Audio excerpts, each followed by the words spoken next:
Мен сіздерге бір нәрсені айтайын. Егерде 100 жыл намаз оқысаңыз, 100 жыл мечит салсаңыз, урматтуу мырзалар, бұл аялдарға емес, бұл сіздерге, еркектерге бардыңызға. 100 жыл ораза қармасаңыз, ата-эне наразы болса, бала бейішке кірбейді. Бейішке бір қадам қалғанда, Алла Таалам айтады екен, бұл сенің ата-энең. Егер ушул ата-энең сенден наразы болған болса, бейішке кіресің. Бейішке бір қадам қалды, ата-энең азыр жоқ дей тұрған болса, тозаққа кіресің дейді екен. Ошол ата-эненин разычылыгы акыркы экен.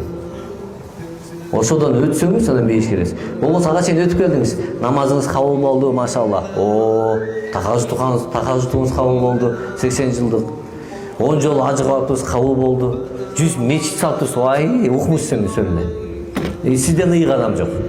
Бирок ата-энеңизге болгон мамиле начар. Ата-энеңиз наразы болуп турган болсо, анда бүт күйүп кетет экен.